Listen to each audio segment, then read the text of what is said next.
Okay, so here's something that is a very typical feeling with parents who are feeling overwhelmed with these strong emotional breakdowns, meltdowns. So I'm going to break this down and hopefully give you some ideas to work with if you are in a similar situation, right?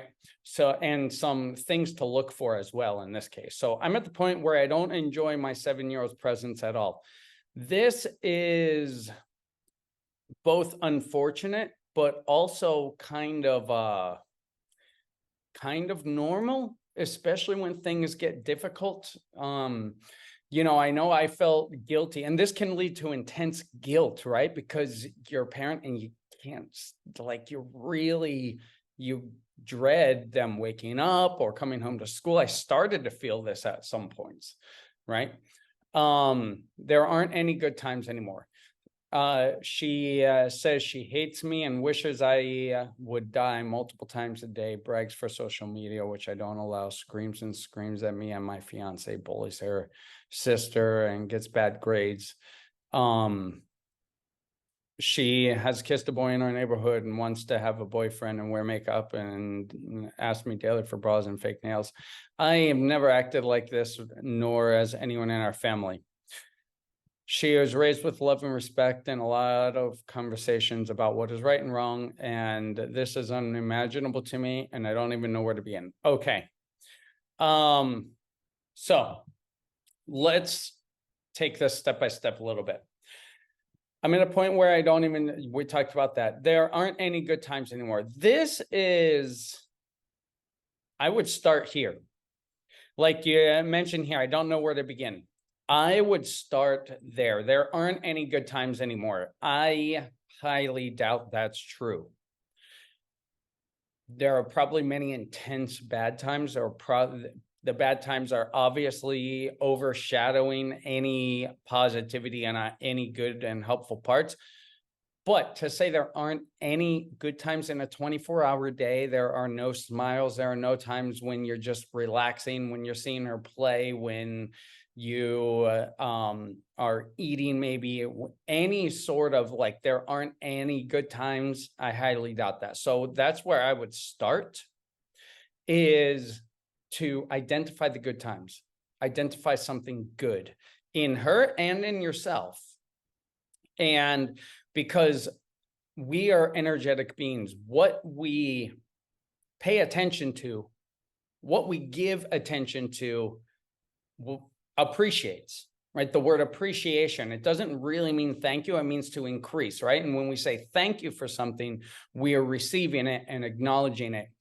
And so that's first. You're only seeing the bad times. So that's what you're appreciating. That's what you're getting more of. So to have these words, and I know, like, this is something we say, like, oh, there's nothing good about this. If you look a little harder, you'll find it. Okay. And that's where I would start. That's the first thing. You said here, you don't know where to begin. That's where I would begin, is start with looking at, what you can appreciate, what is good. She says she hates me and wishes I would die multiple times a day. Okay, like, this is not good, obviously. But kids say things, they don't really realize they don't have the weight attached to these words that we do. Right? So hate, that's a very ugly word. And I would take that out of your family's vocabulary. You mentioned later that, like, nobody talks like that. We're going to talk about that in a bit. But she says she hates me. So she hates me and wishes I would die. Let me share a story that happened just the other day. My son, he wanted something, right? And he went over to the drawer and he got like I think he wanted something to eat. So he went over to the utensils drawer and got out a butter knife. And I was like, he's like, yes. I'm like, no. I was like, he's almost 6. And he took out a knife. And I was like, what are you going to do with that? He's like, cut your throat. Okay. A couple things. That sounds bad. That sounds bad. But going back to what I said, kids don't understand the weight of this. So it's our responsibility to communicate that to them hopefully without transferring guilt to them, because they don't know. So they don't have to feel this intense guilt that, oh my God, I just told my father I'm going to cut his throat, right? Something that helped me that I have an advantage of is he's told me that in Spanish. My kids are bilingual. Most of their communication is in Spanish. So he told me that in Spanish. And you know what I said? I said, do it. And my daughter said, that's not nice, and I said, do it. Come over here and do it. And like, just doing that, leaning into it, lighten the situation. He laughed, but in a way that like, checkmate, you got me. It was that sort of thing.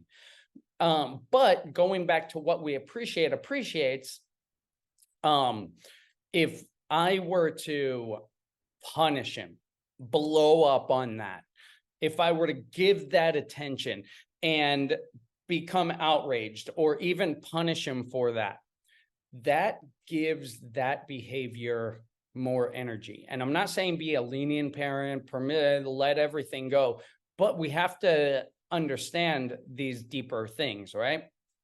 What is he communicating under the surface? Like, I want this thing and you said I can't have it. So what am I going to do to make you pissed off the way I feel pissed off right now? That's what it was, right? So I'd say for this, the question for you to ask yourself, how do you respond to these things? When she says she hates you, how do you respond? When she wishes you would die, how do you respond, right? And I would address these things not in the moment. I would address these things when things are cool. And you said there aren't any good times. That's another homework assignment. Find out good times. And then when things are cool, then be like, you remember when you said that, you wish I would die? Do you really mean that? She's 7. She's starting at 7. They're starting to get their reasoning skills developing, right? So she begs for social media, which I don't allow. So this is curious. This person says that she begs for social media, but you don't allow it. And I guess my question would be, how does she have such a connection to social media if you don't allow it? So I think I see a lot of self-awareness things in here, right? She screams at me and my fiance, bullies her sister, getting bad grades. Again, attention. How are you handling this? This is the overlying question. How am I handling this situation? She kissed a boy. I'd say no big deal. My son kissed. It's just that they're exploring. You know what I mean? Here's another self-awareness.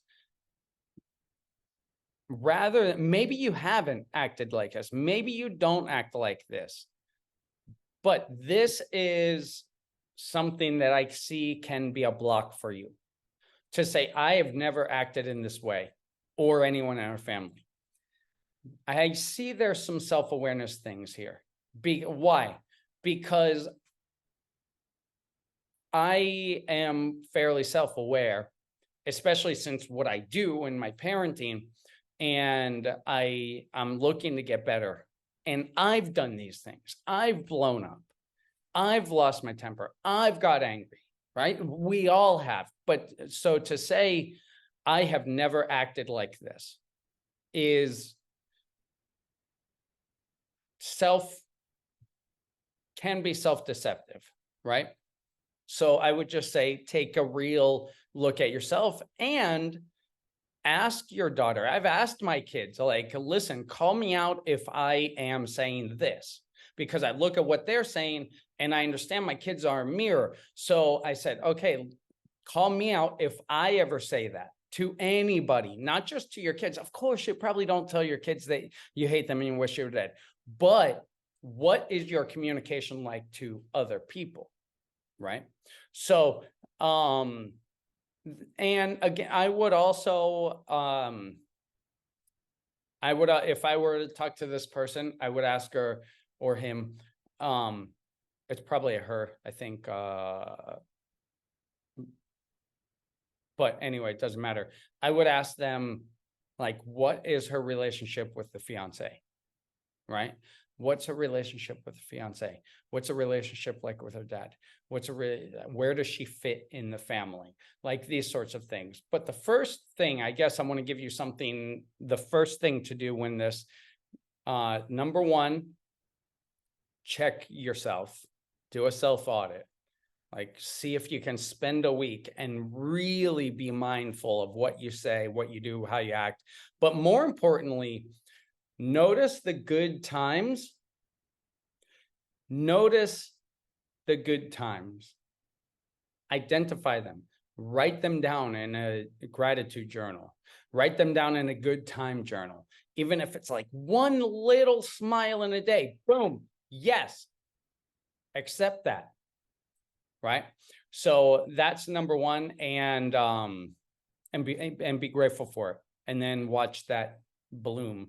Watch there become more of those to be revealed. That's where to begin. You said here you don't know where to begin. That's where I would begin. Okay, so I hope this helped. Thank you, and see you in the next one.